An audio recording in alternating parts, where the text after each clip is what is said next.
Hi అండి. ఈరోజు recipe వచ్చేసి పాలకూర పులుసు. దీనికి కావాల్సిన ఐటమ్స్ చూద్దాం ఇప్పుడు.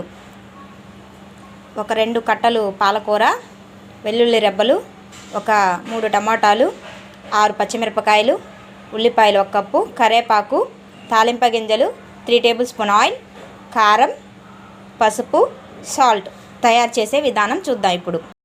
దీంట్లో కొంచెం పసుపు వేసుకొని, అలాగే ఒక చిన్న గ్లాస్ వాటర్ పోసుకుంటున్నాను. ఒక 2 నిమిషాలు మగ్గించుకుందాం. ఇంకోండి, పాలకూర ఇలా ఉడుకుతుంది. చింతపండు మర్చిపోయాను ఇందాక చెప్పడం. 2 రెబ్బలు వేసుకోవాలి. బాగా ఉడకబెట్టుకోవాలి. కొంచెం కారం కూడా ఇప్పుడే వేసుకుందాం.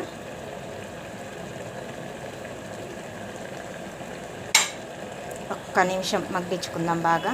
చూడండి, పాలకూర బాగా ఉడికిపోయింది. ఇప్పుడు దీన్ని తీసుకొని పప్పు గుత్తి పెట్టి మెదుపుకుందాం మెత్తగా. చూడండి, దీంట్లో ఇప్పుడు రుచికి సరిపోయినంత సాల్ట్ వేసుకుందాం. ఇప్పుడు దీన్ని బాగా పప్పు గుత్తి పెట్టి మెత్తగా మెదుపుకుందాం. చూడండి, ఇప్పుడు మెదిపి పెట్టుకున్న పాలకూర పులుసు దీంట్లో వేసుకుంటున్నాను.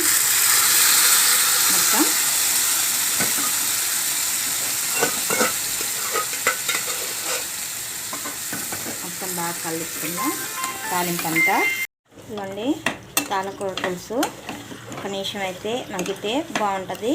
ఫ్లేవర్ అంతా దీనికి పట్టిద్ది తాలింపులోది. ఒక్క నిమిషం మగ్గించుకుందాం.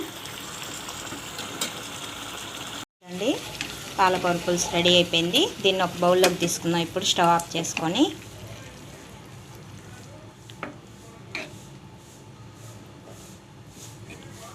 ఇదిగోండి, వేడి వేడి పాలకూర పులుసు రెడీ అయిపోయింది. నా వీడియో మీకు నచ్చితే లైక్ చేయండి, షేర్ చేయండి, సబ్స్క్రైబ్ చేసుకోండి. Thank you.